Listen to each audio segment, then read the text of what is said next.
ప్రభునందు అత్యంత ప్రియమైన దేవుని బిడ్డలారా, ఇప్పుడు మన ప్రభువును లోకరక్షకుడైన యేసుక్రీస్తు అతి శుభమైన నామమును బట్టి చేరువన్న మీకు అందరికీ పేరు పేరున నా హృదయపూర్వక వందనాలు తెలియపరుస్తున్నాను. ఈ వాక్యం వీక్షిస్తున్న మీకు కూడా నా హృదయపూర్వక వందనాలు తెలియపరుస్తూ ఉన్నాను. దేవుని మహాకృపను బట్టి మరొక పర్యాయము దేవుని సన్నిధిలోనికి నడిపించబడి దేవుణ్ణి స్తుతించే గొప్ప వాక్యమును, దేవునితో సహవాసము చేసే కృపను పరిశుద్ధాత్మ దేవుడు మరొకసారి మనందరికి ఇచ్చినందుకు మనమంతగానో ప్రభువుని బట్టి స్తుతించవలసిన వారమైనా, గణపరచవలసిన వారమైనా, ఏది ఏమైనప్పటికీ ఈ రోజున దేవుని యొక్క వాక్యముగా ఒక మాట మీకు జ్ఞాపకం చేయడానికి నేను ఇష్టపడుతూ ఉన్నానండి. అపోస్తలుడైన పౌలు తిమోతికి రాసిన 2వ పత్రిక 3వ అధ్యాయము మొదటి వచనాన్ని ఒకసారి చదువుకుందాం. మొదటి వచనము నుండి 5 వచనాల వరకు ఉన్న వాక్య భాగాన్ని చదవండి. అంత్యదినములలో అపాయకరమైన కాలమున వచ్చునని తెలుసుకున్నాము. చిన్న ప్రార్థన చేసుకుని వాక్యాన్ని ధ్యానం చేద్దాం. మహోన్నతుడ మహాగరుడమైన మా ప్రియ పరలోకపు తండ్రి, నీ పరిశుద్ధమైన ఘనమైన శ్రేష్టమైన నామమునకి మీకు వందనాలు స్తోత్రాలు చెల్లిస్తూ ఉన్నా. ఎంతవరకు జరిగిన ఆరాధన అంతా నీ నామ మహిమార్థముగా మీరు జరిగించుకున్నందుకు వందనాలు స్తోత్రాలు. అయ్యా, నీ వాక్యము కొరకు కనిపెడుతున్న బిడ్డలందరినీ మీరు చూస్తూ ఉన్నారు. అయ్యా, మా అందరికీ కావలసిన నీ మాటలు మీ పక్షంగా నిలబడి దాసులో నుండి మాకు వడ్డిస్తూ ఉండగా నీ దాసు ఆత్మతో నింపి బలపరిచి మాకు కావలసిన మాటలు మాకు ఉండించి మమ్మల్ని బలపరచుమని యేసునామమున ప్రార్థించి వేడుకొనుచున్నాము పరమ తండ్రి, ఆమేన్. ప్రభునందు అత్యంత ప్రియమైన దేవుని బిడ్డలారా, చదవబడిన వాక్య భాగంలో నుండి ఈ రోజున ప్రభు మనతో మాట్లాడుతున్నటువంటి వాక్యపు మాట, అంత్య దినములలో అపాయకరమైన కాలములు వచ్చనని తెలుసుకొనుడి అన్నాడు. అంటే ఆ మాట అన్నాడు అంటే మనం తెలుసుకోవట్లేదనే కదా. తెలుసుకోకపోతేనే దేవుడు చెప్తాడు ఆ మాట తెలుసుకోమని. అవునలేదు? అంత్య దినాల్లో అపాయకరమైన కాలం అంటే ఎక్కడ చూసినా భయంకరమైన విపత్తులు జరుగుతూ ఉన్నాయి, అపాయములు జరుగుతూ ఉన్నాయి. అది వాతావరణం వల్ల కావచ్చు, లేకపోతే ప్రమాదాల వల్ల కావచ్చు, బలహీనతను బట్టి కావచ్చు. ఎక్కడ చూసినా అపాయకరమైన కాలములు వస్తూ ఉన్నాయి. కానీ మనుషులు మాత్రం ఏం చేయట్లేదంటే తెలుసుకోవట్లేదండి. మనుషులు తెలుసుకోవట్లేదు, దేవుని ప్రజలు తెలుసుకోవట్లేదు. మనుషులు కూడా తెలుసుకోకుండా ఎవరిష్టానుసారమైన జీవితమును వారు జీవిస్తూ ఉన్నారు. అందుకే ప్రభు మనతో మాట్లాడుతూ ఉన్నాడు, అంత్య దినాల్లో అపాయకరమైన కాలం వచ్చిందని తెలుసుకుంటాం. మనం అన్ని తెలుసుకుంటాం, అన్ని విషయాలు కూడా మనం జరుగుతున్నటువంటి సందర్భాన్ని బట్టి, జరుగుతున్నటువంటి క్రియలు బట్టి మనం తెలుసుకుని మనం ఎలా నడుచుకోవాలో, ఎలా ప్రవర్తించాలో అన్ని తెలుసుకుని నడుచుకుంటాం దేవుని బిడ్డలు. కానీ దేవుని యొక్క రాకడ విషయంలో మాత్రం మనం ఏం చేయట్లేదు, తెలుసుకోండి. అందుకే ప్రభు అంటున్నాడు, మత్తయి రాసిన సువార్త 16వ అధ్యాయము 1వ వచనంలో చూస్తే ఒక చక్కని మాట రాశాడు. ఒకసారి చదవండి. అప్పుడు పరిసయ్యులను సద్దుకయ్యులను వచ్చి ఆయన శోధించుటకు ఆకాశం నుండి ఒక సూచన మాకు తెలియపరచమని చెప్పగా, సాయంకాలమున మీరు ఆకాశం ఎర్రగా ఉన్నది కనుక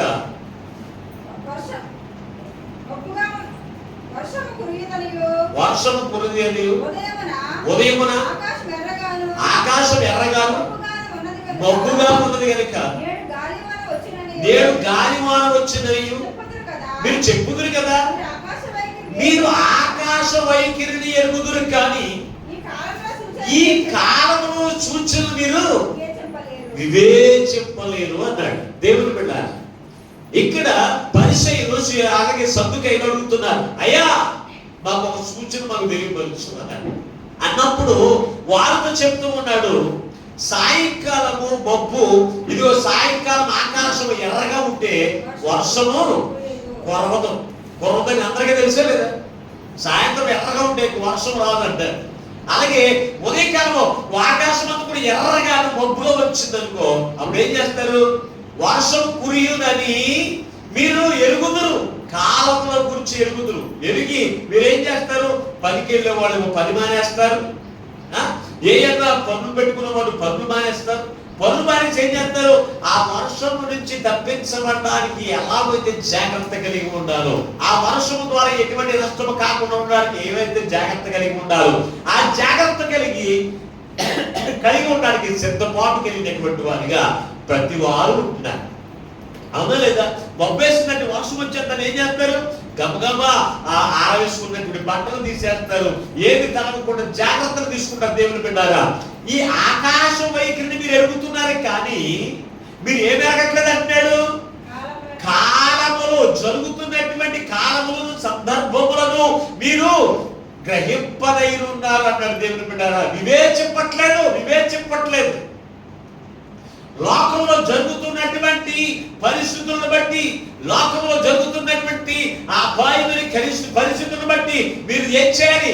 అయ్యో ఇది అంత్య దినాలు, జాగ్రత్త కలిగి దేవునికి సన్నిధిని కలిగి ఉండాలనే ఆలోచన దేవుని ప్రజలకు ఉండట్లేదండి. దేవుని బిడ్డారా, అపాయకరమైన దినములు అని వేటిని గురించి మనం తెలుసుకోవాలి. ఈ రోజున ఏం జరుగుతున్నాయి ఈ లోకంలో, ఏమి జరుగుతూ ఉంటే వాటిని బట్టి మీరు తెలుసుకుని ఎలాగో మనం జాగ్రత్త కలిగి ఉండాలండి అని మీరు అనొచ్చు. దేవుని బిడ్డారా, అందుకే ఇందాక చదివిన వాక్య భాగంలోని తిమోతికి రాసిన 2వ పత్రిక 3వ అధ్యాయము మరొకసారి మొదటి నుంచి చదువుకుందాం. అంచె దినములలో అపాయకరమైన కాలం వచ్చినని తెలుసుకొనుము. ఎలాగనగా ఎలాగ తెలుసుకోవాలని చెప్తున్నాడు అక్కడ. ఎలాగ తెలుసుకోవాలి ఆయన చెప్తున్నాడు. ఎలాగా? మనుషులు స్వార్థప్రియులు, ధనాపేక్షలు, వెంకములాడువారు, అహంకారులు, దోషకులు, కృతజ్ఞత లేని వారు, అపవిత్రులు, అనురాగరహితులు,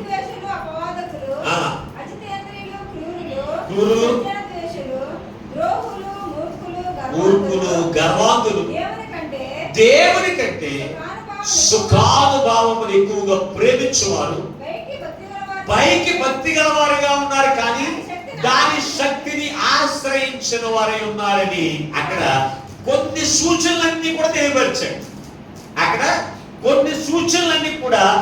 తెలియపరిచాయి. ఈ సూచనలో అన్ని కూడా వివరించడానికి, ఈ సూచన గురించి మీకు చెప్పడానికి సమయం సరిపోదు కనుక దేవుడు నాకు ఇచ్చిన ఈ సమయంలో ఒక 5 విషయాన్ని మీ ఎదుట పెట్టి నేను వాక్యాన్ని ముగిస్తాను. దేవుని బిడ్డ, మొట్టమొదటి యొక్క విషయం ఏంటంటే కనుక మనుషులు స్వార్థ ప్రియులు, ధనాపేక్ష కలిగిన వారు అన్నాడు. అంటే స్వార్థం అంటే ఏంటి? మనుషులకి ఏముంది? స్వార్థం. ఎవరికి కొనవాలి? నేను ఒక్కడే బాగోవాలి, నా కుటుంబం ఒకటే బాగోవాలి, మిగిలిన వాళ్ళందరూ కూడా ఏమైపోయినా నాకు పర్వాలేదు అనేటువంటి స్వార్థం ఈ రోజు మనుషుల్లో ఉందా లేదా? అన్నదమ్ములు కావచ్చు, అక్క చెల్లెలు కావచ్చు, ఎవరైనా సరే ఒకరు బాగుంటే ఇంకొకరు వారలేదండి. అటువంటి రోజుల్లో మనం ఇప్పుడున్నాం. అంతేకాదు దేవుని బిడ్డారా, ధనాపేక్ష కలిగిన వారే ఉన్నారని దేవుని బిడ్డ.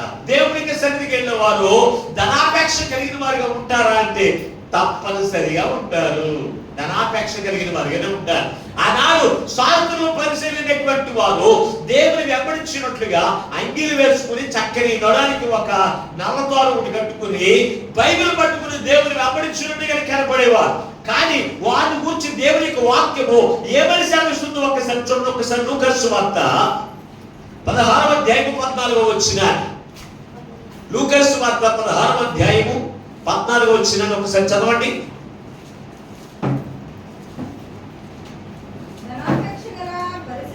ధనాపేక్ష కలిగిన పరిచయులు ఈ మాటలన్నీ విని ఆయన అపహసించుచు వచ్చేవి. ఎవరండి? ఏంటో ధనాపేక్ష కలిగిన పరిచయులు. అది నేను చెప్తున్న మాట కాదు దేవుని బిడ్డారా, ఇది ప్రభువే చెప్తున్నాడు వీళ్ళ గురించి. ఎందుకంటే దేవుని యొద్దకు వచ్చేవారు ధనాపేక్ష కలిగిన వారుగా ఉన్నారా, దేవుని మీద అపేక్ష కలిగిన వారుగా ఉన్నారా అని ప్రభువు చూస్తున్నాడండి. చూస్తాడండి, తప్పనిసరిగా ఆయన చూస్తున్నాడు కనుక వారిని చూసి వారితో మాట్లాడుతున్నాడు. ఇదిగో ధనాపేక్ష కలిగినటువంటి పరిచయులంట దేవుని మాటలకు వారు ఏం చేస్తున్నారంట? అపహాస్యం చేస్తున్నారంట, హేళన చేస్తున్నారు. ధనాపేక్ష కలిగిన వారు దేవుని యొక్క మాటలు, దేవుని యొక్క పరలోకం నుండి దిగి వచ్చిన మాటలన్నీ కూడా యేసుక్రీస్తు ప్రభువు వారికి బోధిస్తూ ఉంటే, వారికి ప్రకటిస్తూ ఉంటే, ఆ మాటలని మీరు ఏం చేస్తున్నారంట? హేళన చేస్తున్నారంట. దేవుని బిడ్డలారా, హేళన చేస్తూ అపహాస్యము చేస్తున్నటువంటి వారి గురించి మాట్లాడుతూ ఉన్నారు. ఈ రోజున దేవునికి సన్నిధికి మనం వెళుతూ ఉన్నాం.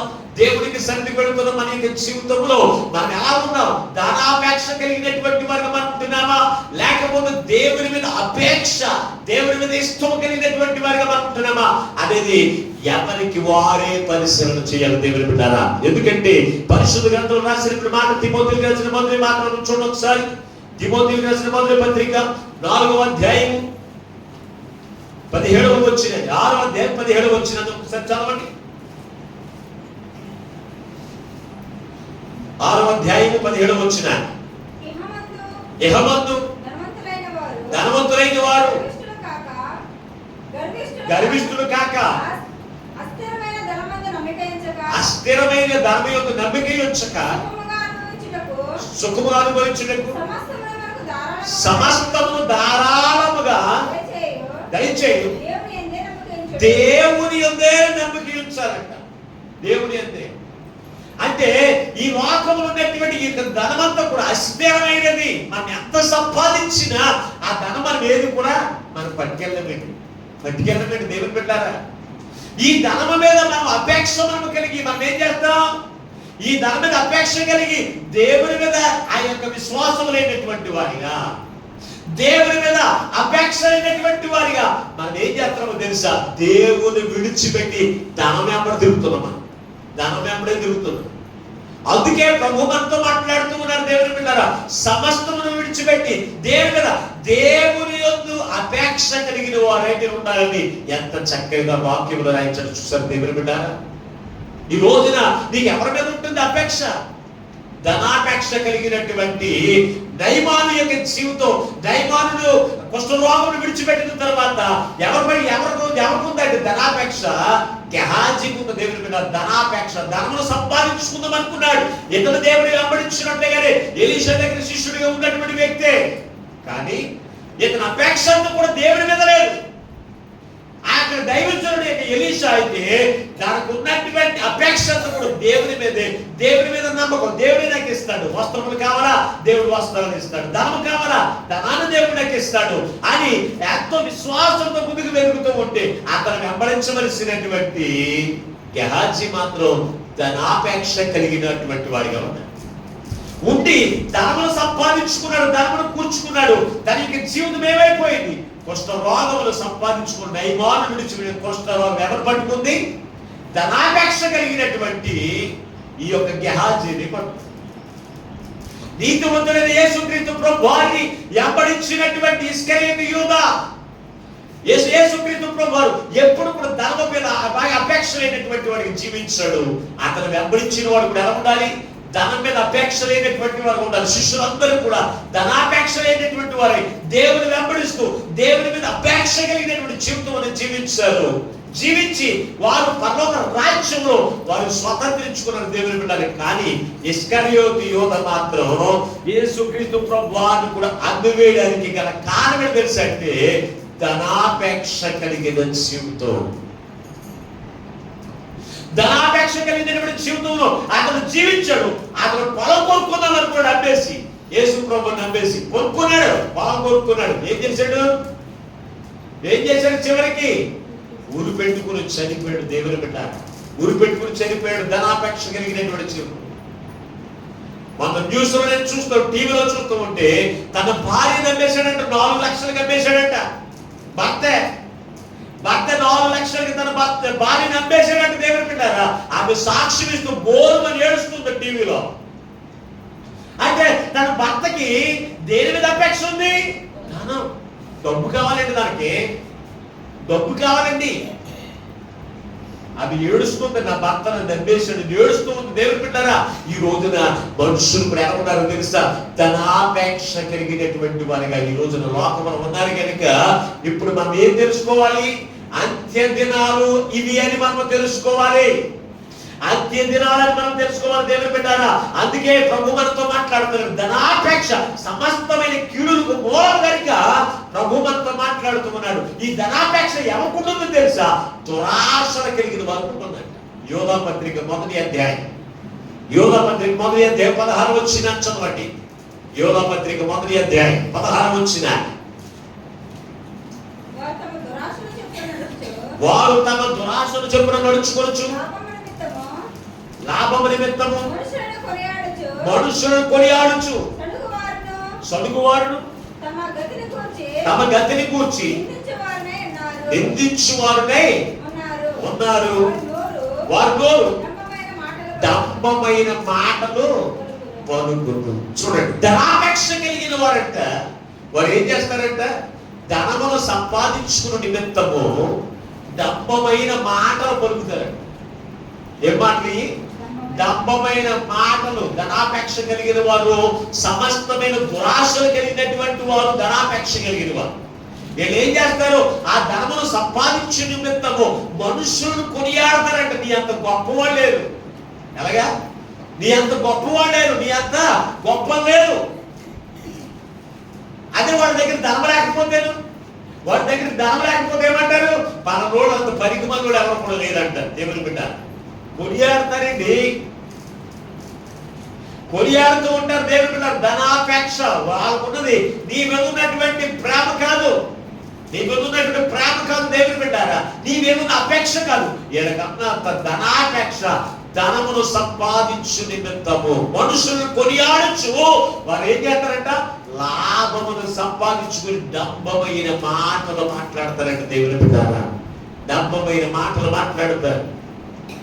ఈ రోజున ధనాపేక్ష కలిగినటువంటి ఈ లోకంలో మనం చూస్తే ఈ రోజున మనుషులు కొనియాడుతున్నారంటే, మనుషులు గణపరుస్తూ ఉన్నారంటే కారణం ఏంటి తెలుసంటే? దేవుడి యొక్క అంత్య దినాల్లో మనము ఉన్నాం. దేవుడి యొక్క రాకడ దినాల్లో ఉన్నామనే సంగతి మనం ఏం చేయాలంట?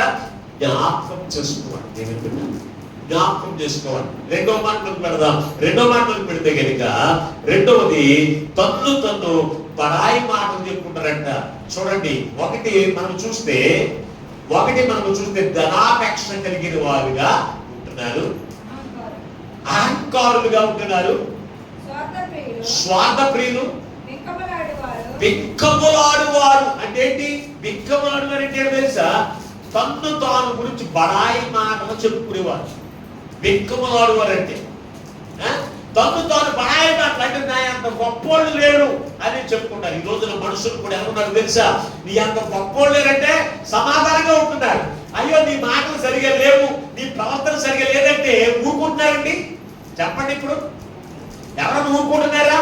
ఎవరు ఊరుకుంటలేదు. గల కారణం ఏంటంటే ఎవరికి వాడే నా ఎంత గొప్పోళ్ళు లేరు, నా ఎంత గొప్పది లేదు అనుకునేటువంటి రోజులండి ఈ రోజు. పరిశుద్ధ గ్రంథంలో ఒక వ్యక్తి ఉన్నాడు, అతని పేరు తూదా అనేటువంటి వ్యక్తి. చూడొకసారి ఆ మాట చదవండి ఒకసారి. అపోస్తలుల కార్యముల గ్రంథం 5వ అధ్యాయం 36 వచ్చిన.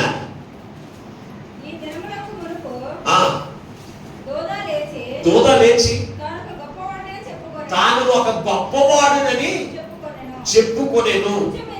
ఇంచుమించు 300 మంది మనుషులు వారితో కలుసుకొని వారు చంపబడి వారికి లోబడిన వారందరూ చెదిరి వ్యర్థులైరి. చూడండి, ఇక్కడ చూడండి. తూదా అనేటువంటి ఒక వ్యక్తి ఉన్నాడు. ఇతనంట ఒక ప్రాంతంలో లేచి అనుకుంటున్నాడు, నాకు నేనే గొప్పవాడిని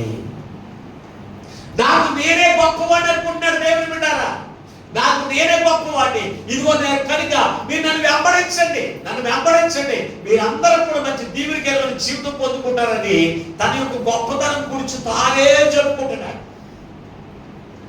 తానే చెప్పుకుంటున్నాడు దేవుని బిడ్డలారా. తన యొక్క గొప్పవాడి తనము గురించి తానే చెప్పుకోవడం వల్ల అతను వెంబడించిన 200 మంది అతన్ని వెంబడించారంటే దేవుని బిడ్డలారా. వెంబడించి ఏం చేస్తున్నారు? వెంబడించిన తర్వాత ముందు ఎవరు చచ్చిపోయారు? యోధా అనే వ్యక్తి చనిపోయాడు. తర్వాత అతను వెంబడించిన వారందరూ కూడా వ్యర్థులైపోయారంటే ఎందుకు పనికి రాని వారైపోయారు. ఎందుకు పనికి రాని వారైపోయారంటే దేవుని బిడ్డారా. ఈ రోజున చాలా మంది ఏమంటారు తెలుసా? అయ్యా ఇదిగో మా పరిచర్య గొప్పది, ఇదిగో మా దగ్గర అద్భుతాలు జరుగుతాయి, మా దగ్గర ఆశ్చర్య కార్యాలు జరుగుతాయి. నువ్వు శ్రమలో ఉన్నావా, బాధలో ఉన్నావా, కష్టాల్లో ఉన్నావా, శోభలో ఉన్నావా, నా యొద్దకు రండి అని వారు గొప్పతనం గురించి చెప్పుకుంటూ ఉంటే ఈ రోజున విశ్వాసులైనటువంటి వారే వారి యొక్క పరిచర్యను విడిచిపెట్టి, వారి యొక్క సంఘాలను విడిచిపెట్టి ఆటోలు కట్టించుకుంటూ మరి వెళ్ళిపోతున్నారు అంతంత దూరాలకి. దేవుని బిడ్డలారా, కనుక కారణం ఏంటి? అటువంటి వారిని వెంబడించిన వారందరూ కూడా వ్యర్థులైపోతారు. దేవుని బిడ్డలారా, వారు ఎలాగైనా ఆశీర్వాదానికి వెళ్ళిపోతారు. తను తానే గొప్పవారిగా చెప్పుకున్న వారందరూ కూడా ఎలాగ నశించిపోతారు. వారితో కలిసి ఇదిగో వారిని వెంబడించిన వారు ఈ 300 మంది కూడా ఏమైపోయారంట? వ్యర్థులైపోయారంట. దేవుని బిడ్డలారా, దేవుని కంటే గొప్పవాడు ఈ రోజున లోకంలో ఎవ్వరు కూడా లేరు. దేవుని యొక్క వాక్యం కంటే గొప్పది ఈ లోకంలో ఏది లేదు. ఏది లేదు దేవుని బిడ్డలారా, ఏది లేదు. కానీ మనం ఏమనుకుంటున్నాం? ఇదిగో ఆ పలానా వ్యక్తి గొప్పది, పలానా వ్యక్తి గొప్పవాడు, ఇది వాళ్ళు చెప్పారు కనుక ఆ గొప్పవాడు అని చెప్పారు కనుక నేను వెళ్ళిపోతాను అక్కడికి. వాళ్ళు ప్రార్థన చేస్తే విడుదల పొందుతారని వాళ్ళు చెప్పారు కనుక నేను వెళ్ళిపోతాను అక్కడికి. ఎల్లు, నేను ఎవరన్నా కాదన్నారా? నేను ఎవరన్నా కాదన్నారా? లేదే. వారి వలె నాశనం అయిపోయేటువంటి జీవితంలోనికి నువ్వు వెళ్ళాలి అనుకుంటే పరుగులు ఎత్తుకుని వెళ్ళు. ఈ రోజున అయ్యే ఉన్నాయి. ఎక్కడ చూసినా టీవీ ప్రసంగాలు వింటూ ఉంటే ఏమైనా వస్తున్నాయి. ఇవి ఇక్కడే జరుగుతాయి. ఏంటి జరుగుతూ? స్థలాల్లో అద్భుతాలు జరుగుతాయా? మనుషులు అద్భుతాలు జరుగుతాయా? అద్భుతాలు చేసేటువంటి దేవుని విడిచిపెట్టేసి వెళ్ళిపోతున్నారు. దేవుని బిడ్డలారా, చాలా జాగ్రత్త అండి. దేవుడు మాత్రమే అద్భుతాలు చేసేవాడు, దేవుడు మాత్రమే గొప్పవాడు, ఆయన వాక్యమే గొప్పగా. దేవుని బిడ్డలారా, ఆయన కన్నా గొప్పవాడు ఎవరు కూడా లేనే లేరు. హేరోదు మాట్లాడుతూ ఉంటేనంట అనేక మంది లేచిపోయి అయ్యో హేరోదు ఇదిగో దేవతాత్మలు కలిగిన వాడు, అతను మాట్లాడుతూ ఉంటే ఇదిగో మా హృదయాలన్నీ కూడా కదిలిపోతాయి అనుకున్నారంట. యాహాను గారు మాట్లాడుతుంటే ఎవరన్నా ఆ మాట అన్నారండి? యాహాను గారు మాట్లాడుతుంటే యాహాను గొప్పవాడు ఎవరన్నా చేశారండి? చేయలేదండి. మరి హేరోదు మాట్లాడుతూ ఉంటే డబ్బున్నవాడు కనుక, హేరోదు మహారాజు కనుక, చక్రవర్తి కనుక ఆయన మాట్లాడుతూ ఉంటే అందరూ కూడా ప్రజలందరూ కూడా ఏం చేస్తున్నారు? అయ్యి బాబు అంత గొప్పవాళ్ళు లేరండి, మీరు మాట్లాడుతుంటే మా హృదయాలు ఎదిరిపోతారండి, దేవతలు మాట్లాడుతున్నట్టుగా ఉన్నాయి అన్నారు. మరి అదే ఇక్కడ యాహాను గారు మాట్లాడుతుంటే మాత్రం ఆ మాట అన్నవాడు ఒక్కళ్ళు లేరండి. యాహాను గారు మాట ఎలాగుంటాయి? అబ్బాయి గొడ్డల చెట్టుకు దిగగొట్టబడి ఉంది, మారు మనసు పొందండి, రక్షణ పొందండి, లేకపోతే కనుక మీ పాపములకు తగినటువంటి ప్రతిఫలం శిక్షించడానికి గొడ్డల సిద్ధంగా ఉంది. ఆ మాటలు చెప్తుంటే ఎవరు వస్తారు ఆయన దగ్గరికి? చెప్పండి ఒకసారి. అటువంటి వాడు గొప్పడని ఎవరంటారు? పాపము యొక్క శిక్షను తెలియపరిచేటువంటి వారు ఈ రోజున లోకానికి నచ్చరండి. అద్భుతాలు, ఆశ్చర్యకార్యాలు. నేను ఒక మీటింగ్కి వెళ్ళాను. నేను గాడిగా లేరండి, ఎలాగున్నాను కానీ కుదరట్లేదండి. ఇంటి దగ్గర కూర్చుని రెస్ట్ తీసుకోవడానికి కుదరట్లేదు. ఎంతో పాస్టర్ గారు అంటాడు కాంపిటీషన్ ఎక్కువైపోయిందంట. ఏం ఎక్కువైపోయింది? జనాల్ని రప్పించుకోవడానికి, వాళ్ళ దగ్గరికి రప్పించుకోవడానికి కాంపిటీషన్ ఎక్కువైపోయింది కనుక అద్భుతాలు జరిగితే చూసి చెప్పాలంటే పాస్టర్ గారి దగ్గర ఏముండాలి? వాక్యం ఉండకూడదంటే ఏముండాలి? అద్భుతాలు సూచన ఉంటే ప్రజలందరూ వచ్చేస్తారంట.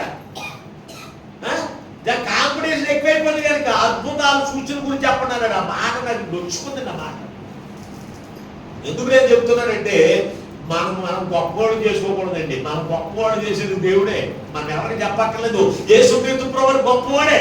ఆయన ఎప్పుడన్నా నేను గొప్పవాడిని, నా వాక్యము గొప్పగా ఎప్పుడన్నా చెప్పాడండి? నేను అద్భుతాలు చేస్తాను, ఆశ్చర్యకార్యాలు చేస్తాను, నా దగ్గరికి వచ్చాడు అని అన్నాడా? ఆయన గొప్పతనం గురించి ప్రజలు తెలుసుకుని ఆయన దగ్గరికి వచ్చారు. అవునా లేదా? ఆయన దగ్గరికి వచ్చారు. వారు విడుదల పొందుకున్నారు, స్వస్థతలు పొందుకున్నారు, ఆశ్చర్య కార్యాలు వారు పొందుకున్నారు. ఇప్పుడు ఈ లోకంలో ఉన్న వారందరికీ గొప్పవాడు ఎవరంటే యేసుక్రీస్తు ప్రభువారే. ఏ రోజు తను గొప్పవాడిని చేసుకున్నాడు, ఏమయ్యాడు తెలుసా? పురుగులు పట్టి చచ్చిపోయాడు. దేవుని బిడ్డారా, కనుక మనమే గొప్పవాడు, మన మాటలు గొప్పవి అనుకోకూడదండి, అనుకోకూడదు. ఈ రోజు ప్రతి వాడు ఇప్పుడు ఏమనుకుంటారు తెలుసా? నాకు నేనే గొప్పవాడిని, నా మాట చెల్లాలి, నా ఆలోచనలు చెల్లాలి, నా ప్రయత్నాలు నెరవేరాలి అనుకుంటున్నాను తప్ప ప్రతి వాళ్ళు కూడా గొప్పవాడు. చిన్నవాళ్ళు కానీ పెద్దోళ్ళు వరకు కూడా గొప్పవాళ్ళే. ఈ రోజు పెద్దల మాట ఎవరు కూడా లెక్క చేయట్లేదండి. లెక్క చేస్తున్నారా? మాట్లాడరా? ఇదివరకు గ్రామ పెద్దలు తీసుకొచ్చి వారు మాట్లాడుతుంటే ఆ మాటకి లోబడేవారు అందరూ. ఈ రోజున పెద్దలు వచ్చి మాట్లాడుతుంటే ఏమంటున్నారు? ఇప్పుడు ఏమంటున్నారు? అలా చెప్పుకోగానే ఎన్ని తెలుసు నువ్వేం చెప్పకనే లేదు అంటే ఇప్పుడు అందరికి ఎవరికి వాళ్ళే గొప్పవాళ్ళు అయిపోయి. ఈ సూచనలన్నీ కూడా మనం చూసి మనం తెలుసుకోవాల్సింది ఏంటో తెలుసా? మనము అంత్య దినాల్లో ఉన్నామనే సంగతి మనము జ్ఞాపకం చేసుకోవాలి. అంత్య దినాల్లో ఉన్నామనేటువంటి సంగతి మనము జ్ఞాపకం చేసుకోవాలి దేవుని బిడ్డలారా. లేకపోతే కనుక ఈ లోకంలో అంతమయ్యే రోజులో మనం ఇప్పుడు ఏమైపోతామంట? లోకంలో మనం ఏం చేయాలి? అంతమైపోతాం. దేవుని బిడ్డ అంతం కాకుండా ఉండాలి అంటే, ఆ భయంకరమైన శ్రమంలో మనం పాలు పొక్కులు పొందకుండా ఉండాలి అంటే మనకు ఉండవలసిన లక్షణం ఏంటి తెలుసా? అపాయకరమైన దినములు తెలుసుకుని మనం జాగ్రత్త పడాలి. జాగ్రత్త పడాలి, మనం తగ్గించుకోవాలి. యేసు ప్రభు నేర్పించిన పాఠమని తను తాను తగ్గించుకున్న వాడు హెచ్చరించబడతాడు ప్రభు నేర్పించాడు. కనుక మనం హెచ్చించుకునే వారిగా కాకుండా మనం తగ్గించుకోవాలి తప్ప హెచ్చించుకునే వారిగా ఉండడానికి వీలు లేదు. గర్వంగా మాట్లాడడానికి వీలు లేదు. దేవుని బిడ్డారా, గర్వంగా మాట్లాడాడు. ఈ భౌగోళిక సామ్రాజ్యం అంతా కూడా ఇదిగో నా చేత కట్టబడింది కాదు, నేను కట్టింది కాదా అని అనుకున్నాడంట మనసులో. గర్వించాడు. ఏమైపోయాడు? గడ్డి పశువులు మరి గడ్డిని వేయించేశాడు దేవుడు. దేవుడు అంటే సామాన్యమైన దేవుడు కాదు, మనం నమ్మిన దేవుడు. అందుకే మనలో గర్వం అనేది ఉండడానికి వీళ్ళు గర్వాంతులుగా మనము డంబము మాటలు చెప్పుకునే వారిగా ఉండడానికి వీల్లేదు. అందుకే ప్రభు మనతో మాట్లాడుతున్నాడు. 3వ మాటలకు వెళదాం. తల్లిదండ్రులకు అవిధేయులైన వారిగా ఉంటున్నారు. ఈ రోజున పిల్లలు ఎవరన్నా తల్లిదండ్రులు లోబడుతున్నారండి? చెప్పండి ఒకసారి. తల్లిదండ్రులు మాట వింటున్నారా? ఇదివరకు తండ్రి చెబుతూ ఉన్నప్పుడు నా కాలం వరకు, నా వయసు ఉన్నటువంటి వారు, నేను పుట్టినప్పుడు నా వయసు వచ్చిన వరకు కూడా తల్లిదండ్రులకు లోబడేటువంటి వారుగానే ఉన్నారు. ఇదివరకు తల్లిదండ్రుల మాటలకు లోబడేవారు, తల్లిదండ్రులకు మాట చెప్పి నడుచుకునేవారు. ఇప్పటికీ నడుచుకుంటున్నారు. కానీ ఇప్పుడు పిల్లలకు కొంత ఉంటున్నారండి. ఎంతంతా కొంతమంది పిల్లలు ఉంటున్నారు. ఆ పొరలో పడతారంటే పిల్లలకు చెబుతూ ఉంటే ఆ పిల్లలు తల్లిదండ్రుల యొక్క మాటలకు ఆత్మహత్యలు చేసుకుంటారేమో అని భయపడుతున్నారు తల్లిదండ్రులు. అలాగే జరుగుతున్నాయి. ఎంతమంది పురుగుల మందులు తాగే చచ్చిపోవట్లేదు? ఎంతమంది ఉరేసుకుని చచ్చిపోవట్లేదు?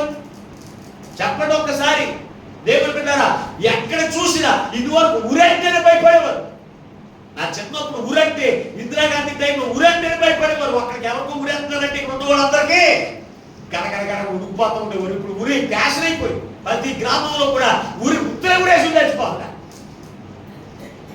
పురుగుల మందు సునాయాసీని తాగేస్తున్నారు చచ్చిపోవడానికి. మరణం అంటే భయం లేదండి ఎవరికైనా. అందుకే పిల్లలు తప్పిద మార్గంలో జీవిస్తూ ఉన్నప్పటికీ కూడా దేవునికి అనుకూలంగా కాదు, తల్లిదండ్రులకు అనుకూలంగా నడుచుకోకపోయినా పిల్లలు ఏమీ అనలేకపోతున్నారండి. ఎందుకంటే అవిధేయులుగా ఉంటున్నారు. విధేయత చూపించట్లేదండి తల్లిదండ్రులకి. తల్లిదండ్రుల మాటలు లోబడట్లేదు. అందుకే ప్రభు మనతో మాట్లాడుతున్నారు. ఇవన్నీ కూడా చూసినప్పుడు తెలుసుకోవాల్సిన సంగతి ఏంటో తెలుసా? ఏం తెలుసుకోవాలి? ఇవి అంత్య దినములు సూచనలు. ఇది అంటే ఆ పిల్లలు మన మాట ఎట్లేదని అనుకుంటాం తప్ప ఇలా మన మాట వినట్లేదంటే ఇవి అంత్య దినాల్లో అపాయకరమైన దినములివి, అపాయకరమైన ప్రమాదకరమైన దినములివి అని మనం తెలుసుకుంటున్నామండి? లేదండి. అందుకే ప్రభు మనతో మాట్లాడుతున్నాడు. ఒక మాట వచ్చిన ఒకసారి మార్కు సువార్త 7వ అధ్యాయం 11వ వచనం. 7వ అధ్యాయం 11వ వచనం. మార్కు సువార్త 7వ అధ్యాయం 11వ వచనం. అయినను మీరు ఆ తండ్రిని చూచి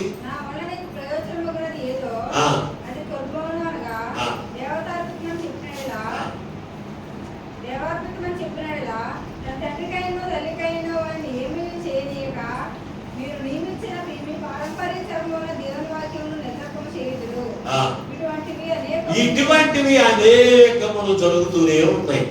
దేవునికి స్తోత్రం. చూడండి, తల్లిదండ్రులు ప్రయోజనకరమైతే పిల్లలు లోబడు. అవును లేదు? తల్లిదండ్రుల దగ్గర 10 ఎకరాల పొలం ఉంది. 10 ఎకరాల పొలం ఉంటే వాళ్ళు ఏమంటారు తెలిసే? వాళ్ళు అయినా సరే మామయ్య కాఫీ తాగుతారా, టిఫిన్ చేసి పెట్టమంటారా అంట. ఆ దగ్గర ఆస్తిపోతులు ఏమి లేవు, ప్రయోజనకరమైన వారు కాదు, పెన్షన్ రాదు, వాళ్ళకి పెన్షన్ రాదు, ఆస్తిపోస్తులు లేవు, ఏమీ లేవు. అటువంటిప్పుడు తల్లిదండ్రులు ఎవరు లెక్క చేస్తారని చెప్పండి. అటువంటి అసలు లెక్క చేస్తారండి? నీ వల్ల నాకు ఏం ఉపయోగం, చచ్చిపోవచ్చు కదా అంటారు. ఏమంటారు? తల్లిదండ్రులు చచ్చిపోవచ్చు కదా, ఎందుకు వచ్చిన బతికిది? నేను పెడితేనే కానీ నీకు దిక్కు లేదు. ఏంటంట? నేను పెడితేనే కానీ నీకు దిక్కు లేదు. ఎంత దారుణమైపోయింది, ఎంత దారుణమైపోయింది తెలుసా? ఈ రోజున లోకం ఎలా నడుస్తుందో తెలుసా? తల్లిదండ్రుల్ని పిల్లలకు చూడట్లేదండి. అందరిని ఉద్దేశించి కాదు సుమా, అందరిని ఉద్దేశించి కాదు. ఈ రోజున వివాహం అయిన తర్వాత, వివాహం వరకే తల్లిదండ్రులకి పిల్లలు, వివాహం అయిపోయిన తర్వాత మన బిడ్డలు కాదు. ఎందుకంటే అసలు చూడనివ్వట్లేదండి. వాళ్ళ వల్ల ఉపయోగం ఉంటే, నా వెనకాల ఆస్తి పాస్తులు ఉంటేనే వారిని చూస్తున్నారు తప్ప ఆస్తి పాస్తులు లేకపోతే అస్సలు నీకు సంబంధం లేదు. ఆస్తి పాస్తులు ఉంటేను ఆస్తి ప్రయోజనం. అందుకే అంటున్నాడు, నీ వల్ల మాకు ప్రయోజనమేమి, నీ వల్ల మాకు ఉపయోగం ఏముంది, నీవు ఇంట్లో ఉండడం వల్ల ఉపయోగం ఏముంది అంటున్నారు దేవుని బిడ్డ. ఈరోజు పిల్లల వల్ల తల్లిదండ్రులకు ఉపయోగాలు అవుతాయి. కొంతమంది పిల్లల వల్ల ఉపయోగపడట్లేదు. దేవుని బిడ్డ అలా జీవిస్తున్నారు, ఎవరి ఇష్టం వచ్చినట్టు వారు జీవిస్తున్నారు. ఇవన్నీ రాకడకు సూచనలండి. ఇవన్నీ కూడా అంత్యకాలానికి సూచనలు. ఇవన్నీ కూడా ఇవన్నీ చూసి మనం తెలుసుకోవాలి. పిల్లల్ని బట్టి ఎంతమంది తల్లిదండ్రులు ఏడుస్తున్నారు, అయ్యో నా కుమారుడు నా మాట వినట్లేదే, అయ్యో నా కుమార్తె నా మాట వినట్లేదే. ఎంతమంది తల్లిదండ్రులు దేవునికి సన్నిధిలో మొర పెడుతూ, అయ్యా మా కొరకు ప్రార్థన చేయండి, అయ్యా మా బిడ్డల కొరకు ప్రార్థన చేయండి. ఎంతమంది చెప్పట్లేదు? చెబుతూ ఉన్నప్పుడు నువ్వు తెలుసుకోవలసిన సంగతి ఒక్కటే, ఏంటో తెలుసా? ఇవి అంత్య దినాలు. ఇవేంటంట? అంత్య దినాలు అనే సంగతి నువ్వు జ్ఞాపకం చేసుకోవాలి. మరి అది ఉంటుంది ఈ రోజున మనుషులకి, దేవునికి సన్నిధికి వస్తున్నటువంటి వారికి ఇవి అంత్య దినాలు అని తెలుసుకుని దేవుని యొక్క సన్నిధిలో దేవునికి బడి మనం ఉండాలి. అంత్య దినాలు, అంత్య దినంలో దేవునికి బడి ఉండి దేవునికి వాక్యానుసారంగా ప్రవర్తించడానికి, దేవునికి వాక్యానుసారంగా జీవించడానికి నీకు నీవే తీర్మానం చేసుకోవాలి. అంతేకాని దేవుడు అంటే లెక్కలేదు తప్ప నీ కోసం. అంత్య దినాలు బట్టి జాగ్రత్త పడొద్దా? వర్షం కురుస్తుందంటే జాగ్రత్త పడుతున్నా, వర్షాకాలం వస్తుందంటే జాగ్రత్త పడుతున్నా, అప్పు చేయకుండా తినడానికి ఏం చేయాలి అనేటువంటి ఆలోచన చేసి జాగ్రత్త పడుతున్నా. కాలంలో కూర్చి వివేచిస్తున్నావు కానీ, పరిస్థితులను బట్టి వివేచిస్తున్నావు కానీ, ఇదిగో దేవుని యొక్క రాకడ దినాల్లో ఉన్నటువంటి సూచనలు, ఈ అపాయకరమైన దినంలో కూర్చి నువ్వు తెలుసుకుని దేవుని యొక్క రాకడ కొరకు నువ్వు సిద్ధపడాలంటే అసలు లెక్కలేదు తరబెట్టండి మనుషులకి. చెప్పండి ఒక్కసారి. మా ఇంటి పక్కన వ్యక్తి అనుకున్నాడు, అయ్యా క్రిస్మస్ తీసుకుందాం, బాప్తిస్మం అనుకున్నాడు. ఈ రోజున లేడండి. ప్రమాదంలో ఆ ఏడుగురితో కలిసి కుమారుడు చనిపోయాడు. చాలా భయంకరమైనటువంటి పరిస్థితి. భార్య విలపిస్తుంది, అయ్యో నా భర్త బాప్తిస్మం తీసుకుని ఉందా బాగుండదే. అందుకే రక్షణ నిర్లక్ష్యం చేయొద్దు అని ప్రభు ఎందుకు చెప్పాడు అనుకుంటారు? మనకి చాలా వయసు ఉంది, చాలా కాలం నేను బతుకుతాను మనం అనుకోవడానికి లేదండి. గ్యారంటీ లేదు. దేనికి గ్యారంటీ లేదు? టీవీలకి, ఫ్రిడ్జ్లకి అన్నింటికి గ్యారంటీలు ఉన్నాయి. మనుషుల చేత చేయబడిన అన్నింటికి గ్యారంటీ ఉంది. మనిషికి మాత్రము గ్యారంటీ లేదండి. ఎంతకాలం బతుకుతుంది? కనుక మనం ఏం చేయాలి? ఈ పరిస్థితులన్నీ బట్టి నువ్వు తెలుసుకోవాల్సిన సంగతి ఏంటో తెలుసు అంటే, దేవుని యొక్క రాకడ దినానికి సమీపంగా ఉంది అని నువ్వు తెలుసుకో. మూడవది, సుఖమును. దేవుని కంటే సుఖమును ఎక్కువగా ప్రేమించడం అన్న మరొక మాట. అన్ని విషయాలు చెప్పడం కాదు, కొన్ని విషయాలు, ఒక 5 విషయాలు మీరు ఎందుకు పంచుకుంటున్నా.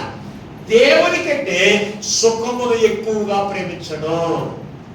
ఈ రోజున ఎవరిని ఎక్కువగా ప్రేమిస్తున్నారు? దేవుని ప్రేమిస్తున్నారా? సుఖాన్ని ఎక్కువగా ప్రేమిస్తున్నారా? మీరు ఆలోచన చేయండి. పరిశుద్ధ గ్రంథంలో మీరు చూడగలిగితే ఒక చక్కని మాట కింద మనం చూసుకోవచ్చు. యోధ పత్రిక 1వ అధ్యాయం 9వ వచనాన్ని ఒకసారి చదవండి. యోధా పత్రిక 1వ అధ్యాయం 9వ వచనాన్ని.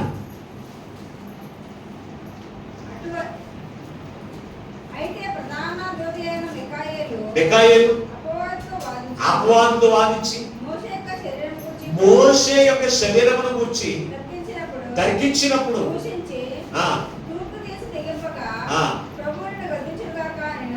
ప్రభువుని గద్దించును గాక అని దేని గురించి ఇక్కడ రాశాడు? మోషే గురించి ఎందుకు రాశాడు? మోషే గురించి, తన యొక్క శరీరమును గురించి సాతాను మికాయేలు దేవునితో దెబ్బలాడుకుంటూ ఉన్నప్పుడు మోషే శరీరమును గురించి మాట్లాడుకుంటున్నాయండి. మోషే అతను శరీర సుఖమును ప్రేమించేవాడైతే రాజకుమార్తె కుమారుడిగా ఇతను జీవించేవాడు. 40 సంవత్సరములు రాజకుమారుడిగా జీవించిన వాడు, అయ్యో నాకు అన్ని సమస్తమైన సుఖములు, నేను పడుకుంటే ఎంతమంది ఉంటారు, కన్యకులు వచ్చి ఇసురుతూ ఉంటారు, నిద్రపోవడానికి పాటలు పాడుతూ ఉంటారు, తినడానికి భోగభాగ్యములు ఉంటాయి, అన్ని ఉన్నాయి కదా. అన్ని కూడా సుఖమును ప్రేమించలేదండి. అన్ని ఉన్నప్పుడు కూడా ఎవరిని ప్రేమించాడు? దేవుణ్ణి ప్రేమించాడు తప్ప ఎవరు ప్రేమించలేదు? సుఖమును ప్రేమించలేదండి. ఈ రోజున మనుషులు ఏం చేస్తున్నారు? ఇదిగో తన ప్రాణముగా చెప్పుకుంటున్నారు, నా ప్రాణమా తినుము త్రాగుము సుఖించుము. అనేకమైన సంవత్సరాలకి సరిపడా ఆస్తిని సమకూర్చుకున్నాను కదా అనుకున్నాడు ధనవంతుడు. ఆ రాత్రి అతను ప్రాణమైన ఏమైపోతాడు? నరకానికి పోతాడు. దేవుని బిడ్డారా, ఈ రోజున ఆదివారం రాగానే ఏం వండుకోవాలి? బిర్యానీ వండుకోవాలా, యాట మాంసం వండుకోవాలా, లేకపోతే కోడి మాంసం వండుకోవాలా? ఏది తిందాం, ఏది తిని సుఖిద్దాం? లేకపోతే కనుక 6 రోజులు కష్టపడ్డది 7వ రోజు మంచం మీద పడుకుని ఉండొచ్చు కదా. సుఖమను ప్రేమిస్తున్నాను. ఇదిగో 6 రోజులు పని చేసుకోవడానికి దేవుడు నీకు కృపణిస్తే, ఒక 2-3 గంటలు దేవునికి సన్నిధికి వచ్చి దేవుని ఆరాధించలేనటువంటి పరిస్థితి నీ జీవితంలో ఉంది అంటే నువ్వు ఎవరిని ప్రేమిస్తున్నావు? సుఖభోగమును ప్రేమించే లక్షణం నీలో ఉంటే కనుక ఈ రోజున ప్రభు నీతో మాట్లాడుతున్నాడు. సుమా, ప్రభు నీతో మాట్లాడుతున్నాడు. దేవుని బిడ్డలారా, మోషే అతను అనుభవించడానికి బోర్డంత దేవుడు సిద్ధపై చేశాడు. దేవుని ప్రేమిస్తాడా? సుఖమును ప్రేమిస్తాడా అని చూస్తే ఇతడు సుఖము నాకు అవసరం లేదు, సుఖము వల్ల నేను నరకానికి పోతాను తప్ప పరలోక రాజ్యం అనుకుంటున్నాను. ఎందుకంటే పరిశుద్ధ గ్రంథంలో రాసిన ఒకసారి మాట్లాడుతున్న ఒకసారి తిమోతికి రాసిన మొదటి పత్రిక 5వ అధ్యాయం 6వ వచనం. తిమోతికి రాసిన మొదటి పత్రిక 5వ అధ్యాయం 6వ వచనం.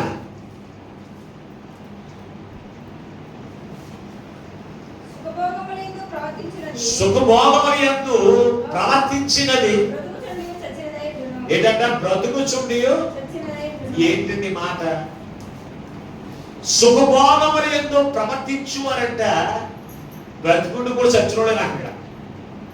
అంటే ఎవరు? నాగకు పోయే బ్యాచ్.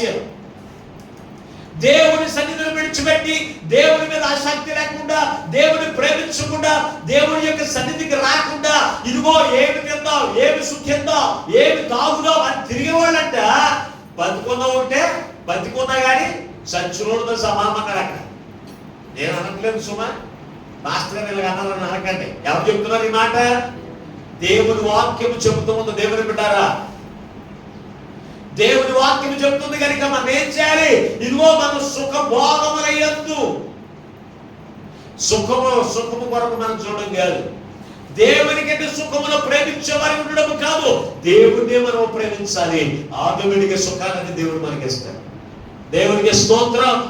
దేవుని యొక్క మోషే గురించి మికాయేలు దేవదూత సాతాను పోరాడుతున్నాయి.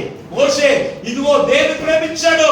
సుఖభోగముల కంటే దేవుని ప్రేమించాడు. మికాయేలు దేవదూత ఏం చేసింది? ఈ రోజున మన సాతాను ఏం చేస్తే, సాతాను కూడా అదే చేస్తుంది. ఏమని తెలుసా? వద్దు మందిరానికి వెళ్తా కానీ 6 రోజులు కష్టపడ్డావు, 7వ రోజున కష్టపడ్డా పడుకో అంటది సాతాను. దేవదూత అంటది, లేచి నువ్వు ప్రార్థనకు బయలుదేరు, ఇదిగో దేవునికి సన్నిధికి వెళ్ళి దేవునికి దీవుని పొందుకోవడానికి లేచి వెళ్ళు అని దేవదూత అంటది. ఎవరమాట ఏంటో ఇప్పుడు చెప్పండి. ఏదంతో నీ శరీరం గురించి నీ దెబ్బలాడుకుంటూ ఉన్నాయనుకో, దెబ్బలాడుకుంటూ నువ్వు ఎవరి మాట ఏంటో చెప్పు సార్. సాతాను మాట అయితే సాతాను మాట ఏంటో, దేవుడి బిడ్డవైతే దేవుడి మాట ఏంటో. మరి మోసే ఎవరి మాట విన్నాడు? దేవుడి మాట విన్నాడు. దేవుడి మాట ఏం చేశాడు? భాగ్యములన్నీ కూడా విడిచిపెట్టేశాడు అనుభవించడానికి. విడిచిపెట్టి ఎవరు ప్రేమించాడు? దేవుని ప్రేమించాడు, దేవుని వెంబడించాడు, దేవుని అనుసరించాడు కనుకనే అతను కూడా, మోసే కూడా దేవుడు యేసుక్రీస్తు ప్రభువు శరీరధారిగా ఉన్నప్పుడు మోసే ఏలియా ఎవరి దగ్గరికి వచ్చారు? యేసుక్రీస్తు ప్రభువు దగ్గరికి వచ్చారు. చూసారా? అదే సుఖమును ప్రేమితే ఎక్కడ పోయేవాడు మోసే? ఎంతో రాజు భాగ్యములన్నీ వదిలేసి అనాథరికి వచ్చేది, మేము గొర్రెలాంటి మిమ్మల్ని అందరూ వెంబడిస్తున్నారు, మిమ్మల్ని నడిపిస్తున్నారు, మీతో సీఓట్లు ఎవరు తింటారు, మీతో హేళన ఎవరు చేసుకుంటారు, మీతో అవమానాలు ఎవరు పడతారు అని చెప్పి మీ సొడుగులు ఎవరైనా పడతారు అని వెళ్ళిపోయాడా నాకు అనుభవించడానికి?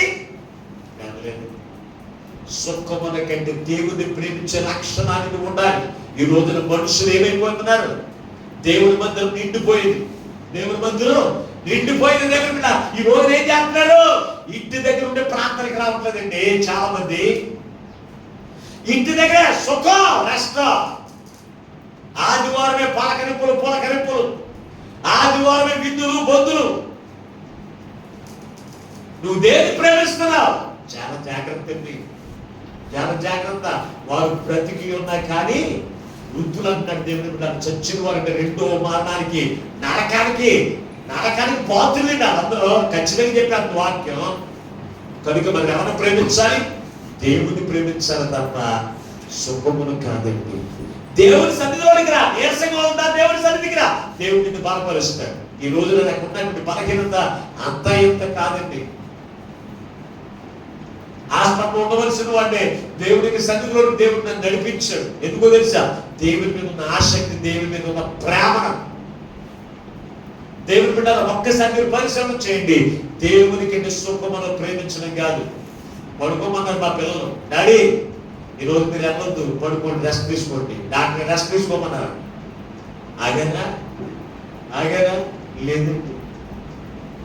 నాకు అంత బలహీనతలో దేవుడి సన్నిధికి వచ్చి మీ అందరి కొరకు నేను శుక్రవారం ఏంటి, ఆదివారం ఏంటి ప్రార్థన చేస్తా ఉంటే కొంచెం నేర్చుకుంటే ప్రార్థన చేస్తారు. చిన్న పనులు నా గుర్తునే సొక్కు మనం ప్రేమించి వండుకోవడానికి మానేస్తారు, బిర్యానీ వండుకోవడానికి మానేస్తారు, ఫంక్షన్కి వెళ్తానికి మానేస్తారు, బలహీనత వచ్చి మానేస్తారు, చుట్టాలు వచ్చిన మానేస్తారు, పట్టాలు వచ్చిన మానేస్తారు. నువ్వు ఎవరిని ప్రేమిస్తున్నావు? ఎవరు ప్రేమిస్తున్నావు? సుఖమును ప్రేమిస్తున్నామేమో దేవుడుతున్నాము. చాలా జాగ్రత్త అండి. ఇవి అంత్య దినాల్లో మనం ఉన్నాం. చివరిగా 5వ మాటగా మీకు జ్ఞాపకం చేస్తున్నాను. ఏమంటున్నాడు? మీరు దేవుని బిడ్డలై ఉండి దాని శక్తిని ఆశ్రయించిన వారై ఉన్నారు అన్నాడు. ఈ రోజున చాలా మంది దేవుని బిడ్డగానే ఉంటారు, చాలా మంది అయిపోతున్నారు. తెల్లబాట్లు వేసేసుకుంటున్నారు, బైబిల్ పట్టుకుని వెళ్తున్నారు, బైబిల్ పట్టుకుని తిరుగుతున్నారు, బండికి కూడా సిలువు గుర్తు వేసుకుని వెళ్తున్నారు. బండిని ఎలా స్టిక్కరింగ్, సిలువు గుర్తు వేసుకుని స్టిక్కరింగ్ వేసుకుని వెళ్తున్నారు. వెళ్తా ఉంటే ఇదిగో నిన్ను చూసిన వారందరూ క్రైస్తవులు అని చెప్పుకుంటారు తప్ప నువ్వు ఎప్పుడు కూడా దేవుని సన్నిధులకు రావు, లేకపోతే దేవుని మీద ఆధారపడవు. ఎవరన్నా చుట్టాలు ప్రార్థనకి వెళ్ళి వాళ్ళు మీ ఇంటికి వచ్చారు అనుకో, వచ్చిన తర్వాత ఏమ్మా మీరు ప్రార్థనకి వెళ్తారా? ఆ ఫోటో చూస్తారు. ఎక్కడ ఇంట్లో మరి పెద్ద ఫోటో పెట్టుకున్న వాళ్ళు దేవుని ఫోటో కింద ఫోటో చూసి మీరు ఏమో మందిరానికి వెళ్తారంటే, అవునండి నేను దేవుని బిడ్డను, ప్రార్థనకి ఎప్పుడు వస్తా? ప్రార్థనకి రావు. బలహీనత వచ్చినా, శ్రమ వచ్చినా, కష్టం వచ్చినా ఇదిగో దేవునికి సన్నిధికి వచ్చే ప్రార్థించుకునే లక్షణం ఏమైనా ఉందా నీకు అంటే, దేవుని ఆశ్రయించే లక్షణం ఉందా అంటే అది ఉండదు. దేవుని బిడ్డారా. అటువంటిప్పుడు మన జీవితంలో నరకానికి పోకపోతే ఇంకెక్కడ పోకపోతే దేవుడు రాకకి సిద్ధపడ్డాడు అనుకుంటున్నారా? మాకు తెలిసిన ఒక తాతయ్య గారు ఉన్నారు. ఎవరికైనా మాకు తెలిసిన ఒక తాతయ్య గారు ఉన్నారు, నాకు దగ్గర బంధువు. ఆయన ఎప్పుడు కూడా తెల్ల బట్ట వేసుకుని వెళ్తారండి. ఆ బండికి ఆ సిలువ స్టిక్కరింగ్ చేసుకుని ఒక పావులు పెట్టుకుని స్టిక్కరింగ్ చేసుకుని వెళ్తాడు. శుభ్రంగా తాగేశాడు. మందిరానికి శుభ్రంగా తాగేసి ఎక్కడ రైల్వే గేట్ దగ్గర ఆగాడంట. ఎక్కడ ఆగాడు? రైల్వే గేట్ దగ్గర ఆగితే అక్కడ ఈయన చూసిన వాళ్ళు ఆ బండి స్టిక్కరింగ్ చూసి ఈ బట్టలు చూసిన వాళ్ళందరూ ఈయనకి వందనాలంటే అయ్యారు అంటారంట అందరూ. ఈయనేమో తాగేసి ఉన్నాడు. తాగేసి ఎలా చూసి అంటాడట. ఈయన చూసిన వాళ్ళు అందరూ ఏమనుకుంటారు? పాస్టర్ గారు అనుకుంటాడు. దేవుని బిడ్డారా, ఈ రోజున ఆలోచన చేయండి. ఎలా ఉన్నారంటే అందరూ కూడా తెల్ల బట్టలు వేసుకున్న వాళ్ళు అందరూ కూడా దేవుని ఆశ్రయించే వాళ్ళే కాదు. కొంతమంది పెద్ద పెద్ద ప్రార్థన చేస్తారు కానీ దేవుని మీద ఆధారపడరు. నీకు కష్టం వచ్చినా, శ్రమ వచ్చినా, వ్యాధి వచ్చినా ఎవరి మీద ఆధారపడాలి? దేవుని మీద ఆధారపడి దేవుని ఇచ్చిన స్వస్థత కార్యాలు పొందుకోవాలని దేవుని బిడ్డారా. ఈ రోజున లేదండి. యేసుక్రీస్తు ప్రభు దగ్గరికి మంచాల మీద ఉన్న వాళ్ళు కూడా తీసుకుని వచ్చేసేవాడు. మంచాలు ఎత్తుకుని లేవలేని వాళ్ళు ఏం చేసేవారు? అయ్యా మా ఇంటికి పనులు లేపుతలేదు, మా ఇంటికి ప్రార్థన చేతగానే వాళ్ళు కాదు. అప్పుడు ఏం చేసేవారు? మంచాల మీద నలుగురు పట్టుకుని పోసుకుని యేసు ప్రభు దగ్గర తీసుకొస్తే యేసు ప్రభు ప్రార్థన చేస్తే మనకు స్వస్థత పొందుకుని ఇంటికి వెళ్ళేవారు. వాళ్ళు విశ్వాసం అడిగాడు. ఇప్పుడు ఏం చేస్తున్నారు? దేవునికి శక్తి మీద ఆధారపడుతున్నారా? ఆశారాజుకి జబ్బు వచ్చింది, కాలు జబ్బు పుట్టింది, దేవుని దగ్గరికి వచ్చి దేవుని ఆశ్రయించి స్వస్థత పొందుకోవలసిన వాడే వైద్యుల దగ్గరికి తిప్పబడ్డాడు. ఏమైపోయాడంటే మరణానికి పాత్రుడైపోయాడు. దేవుని బిడ్డారా, దేవుడి యొక్క అభిషేకం పొందుకున్న సౌలు అతని జీవితం మీరు చూస్తే ఒక మాట చదివిన వాక్యం ముగిస్తారు. సమూయేలు మొదటి గ్రంథం 15వ అధ్యాయం 30 వచ్చిన ఒకసారి చదువుకుందాం. సమూయేలు మొదటి గ్రంథం 15వ అధ్యాయం 30 వచ్చిన.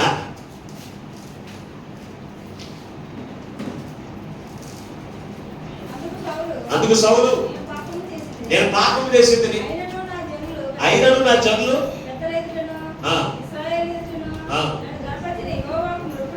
గొప్పటికే నేను పోగా